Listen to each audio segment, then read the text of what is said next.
3D, how do we say it? Players only, baby. Portland OKC this week. We're going to see some talented guards in that one. Cover starts at 7:30 with the Auto Trader pregame show. Brooklyn and Orlando, two teams fighting in the East. By fighting, I mean Brooklyn ahead of that. Aaron Gordon taking flight. Oh, man. The problem is Aaron Gordon left the game due to lower back tightness. But Mo Bamba, his game's the same that's tight. He's getting better.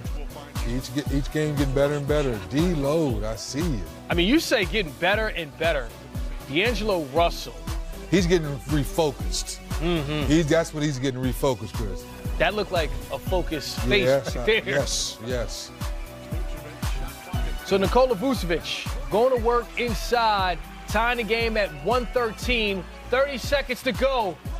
D'Angelo Russell, focused. The step back. Ice more in his vein, there it is. Yeah. Ice more in his vein. You got to have your own thing, right? That's right. Evan Fournier looking to match on the other end. Okay, pass it to Fournier. Champagne. Oh, no. That champagne don't taste good. Nope. Nets have now won 7 of their last 9. They're in 6th place in the Eastern Conference. Kenny Atkinson. Getting it done. Doing his thing. Getting it done. Miami, Detroit. 2 more teams in the mix. Must see BG's back. Trying to make that playoff push out east. And there's a theme because Andre Drummond also out of this game. See, that's why I don't go down low too often, Chris. That don't happen to me too often. I'm not normally down there. You see what I mean? You're here with us now. Yeah. That's what matters. Oh, my goodness. You're too pretty for that. Oh, man. Blake Griffin going to have to carry the load, Booze. He's been doing that all season, and it's working out. Man, playing great. Can handle the ball. You see him there with a step-back 3, shooting a good clip from the three-point line this year. 32 points, 11 rebounds, 1 assist shy of a triple-double. Dwayne Wade, though, answering on the other end, gives Miami the lead in the 4th quarter. Flash letting us know, spin cycle, a little bit left in the tank, Flash. 20 points, 8 assists. We got a 3-point game with 11 seconds to go. Wade gonna get the look. A little off balance, kind of forced a little bit.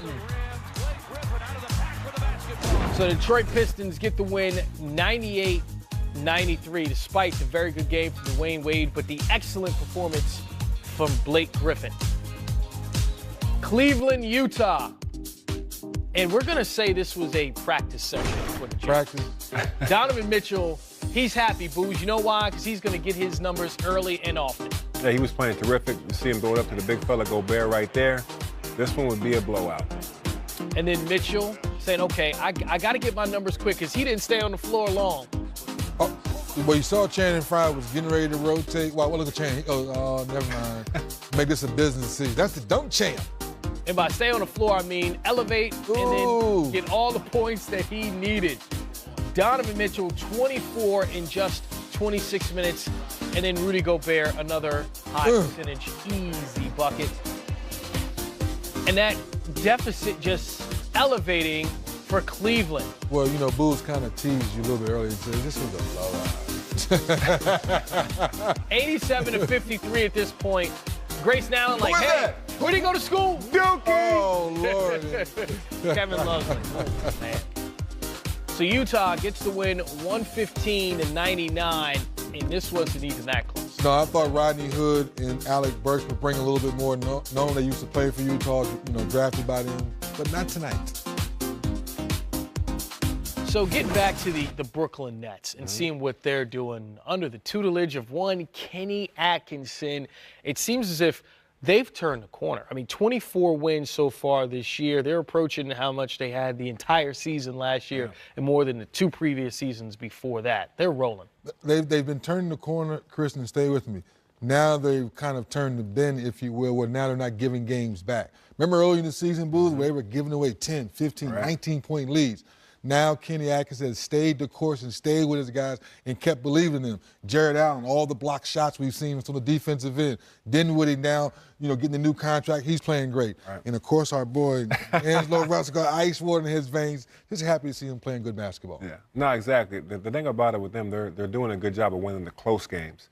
That's what I'm impressed with. That's why you got him in the playoff picture right now. They got a couple guys playing terrific. Their guards have been playing terrific all season. Allen's been doing a good job of anchoring the rim, but they're winning the close games, and that's why they're having the success that they're having. Yeah, to that point, 9-5 this year in games decided by 3 points or less, and that's something we've seen in the previous seasons. They fight tough, but lose those games. They're finding out ways to win this year. We had some nominees for Courtside Certified. Stay Coogee down to the socks. We see Boogie coming in. That's up next on Game Time. 1, 2, 3, 4, 5, 6, Boogie. Going to the rack. How serious was that move? 1, 2, 3, 4, 5, 6, Boogie. Man, oh man, I can take a few more of those. 1, 2, 3, 4, 5, 6, Boogie. And Boogie hammers it on the run. 1, 2, 3, 4, 5, 6, Boogie. Somebody woke up Boogie. Well timed. You watch DeMarcus Cousins play, you see all the talent, you see the numbers. Not too many big guys at his size is that agile, that mobile, can shoot the three, put the ball on the floor, get to the basket. He could be the best big man in the NBA. He got so much physical talent. Boogie for three. Unbelievable. Left going to the rim and dunked it on a wind-up right-hand finish.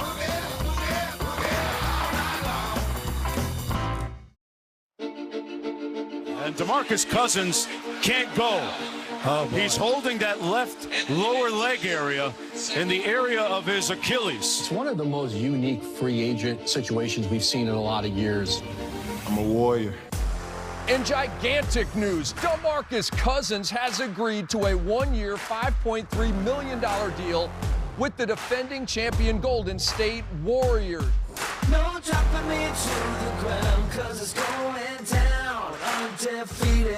Apparently nobody else wanted DeMarcus Cousins. He didn't get one single offer. Well, my main goal is to win a championship. That's what I'm signing up for. When the injury happened, he's getting ready to sign a max contract. So think about that. Look at the work Boogie has put in just to come back. Think about the work ethic it takes to get all the way back physically from where he was. I'm improving each and every day. I'm getting strong each and every day. And, it's a matter of time before I'm back on the floor. We're definitely excited to have him. He's been working hard. It's been a long year for him. I'm looking forward to just seeing him out on the floor, just doing something that he loves again. He can shoot, he can space the floor, he can do it all. He's a monster on the boards. He's going to be great. It'll be a lot of emotions, honestly. And, I don't think anybody can ever really understand this, and I don't really expect them to unless they've experienced it themselves. This is something that other teams have never had to worry about with Golden State. They can now actually produce offense from the inside out with a true big. Maybe Boogie is the wrinkle in the injection of energy that this Warriors team is really looking for this season. I'm excited to see what we look like once DeMarcus gets his feet underneath him. I think we got a chance to be really good. Undefeated. The Golden State Warriors will bring out the 66 starting lineup of the Steve Kerr era tonight. This one happens to include 5 All-Stars with the addition of DeMarcus Cousins, who is set to make his season debut tonight for the Dubs in a starting lineup in L.A. against the Clippers. That's where they begin a 5-game road trip, and that's where we find Sean Powell from NBA.com. Sean, good to see you as always. Expectations tonight for minutes, not only in terms of how many, but how they're doled out for Cuz. I think everything is going to be tempered. Obviously, you're coming off a major injury. You missed training camp, first 2.5 months of the season. Steve Kerr says he doesn't really have minutes restrictions, but DeMarcus Cousins says, hey, I'm going to be out there for 30 minutes. So I think it's one of those things where they're just going to see how he holds up, see if he can get into the flow. And I think there's going to be a lot of communication between DeMarcus and Steve as far as when to pull. Sean, how much of this night is about DeMarcus Cousins finding his own rhythm, and how much of it is about him finding the right rhythm with this group in terms of just looking comfortable, not putting up numbers, but looking like he fits? I think it's actually a little bit of both. You have to understand that the Warriors in the Steve Kerr era never really had a big man who could score. not that they really wanted Andrew Bogut to score, JaVale McGee, or Zaza, but DeMarcus provides a twist. And this is a guy who, before he got hurt last year, averaged 25 points. For his career, he's averaging right around 22, 23 points. So he can score. So now the trick for the Warriors is, how do we fit this new dynamic into our flow? A lot will depend on how well DeMarcus Cousins plays. But, you know, in the past, their centers were on the bench the last 2 minutes of a tight game. Now that DeMarcus Cousins plays well, their center will be on the floor, and we'll see how it all works. They have a few months to work it out, see going into the playoffs how this is all going to fit. Sean, before we came on, we had some of your video from shoot-around today, and other than the fact that it looked like it was shot on a flip phone, I thought it was really, really good stuff with Steve and DeMarcus. But what are Draymond and Kevin Durant saying right now about this coming back, and what's their mindset in terms of taking on the experiment when they've just kind of figured themselves out? Well, first of all, Draymond and Kevin Durant are thrilled DeMarcus is coming back in this game, because the last time they were here at the, at the Staples Center, Draymond and Kevin Durant got into it. So now everybody's talking about, this DeMarcus Cousins first game, and not what happened the last time they were here. But I think everybody's excited. Everyone's saying all the right things, and they're very enthusiastic about what DeMarcus Cousins can bring, and also about his fitness, at least in practice to this point. Sean, Cuz is healthy enough to play tonight. Obviously, they believe he's well enough to get back into an NBA flow, but that doesn't necessarily mean he'll be all-star Cuz anytime soon. Considering how unpredictable the history for recovery of this particular injury is, does the team really have any idea how close he'll be to the player he was a year ago? No, they don't. And this is a guy, by the way, who weighs a listed 270 pounds. No big man obviously has come back from this injury and been very good. I know Elton Brand had it. He was okay when he came back, but even he said he wasn't the same player. This is all new territory for everybody involved, for DeMarcus, for the Warriors, for everybody who's watching, to see if a big man can come back. Now, the other thing is DeMarcus going to play from rim to rim, an interior presence defensively, and also get low post points? Well, that's a lot of running up and down, as opposed to a player who would probably play roughly around the perimeter. So, look, there are a lot of questions here, and tonight's not going to answer those questions. Maybe next week. It's all an evolution. As Steve Kerr says, we don't want to get too far ahead of ourselves. We want to see how this plays out. It's going to be fascinating. Sean Powell with us. And Sean, we appreciate, after you put down the flip phone from shooting that video, that you answered your pager when we called to you so you could come on and talk to us. I'm not going to put up with too much more of this picking on my guy like that. I'm not going to do it. We'll talk to you soon. All right, see you, Sean. This is going to be really interesting tonight. You know what? And I think Sean raised a great point about the fact that no matter what the external expectation is and how much we try and grade this on a quarter-by-quarter basis, internally, the Warriors know exactly what they're dealing with. Think about the time Steph and KD have missed the past couple of years.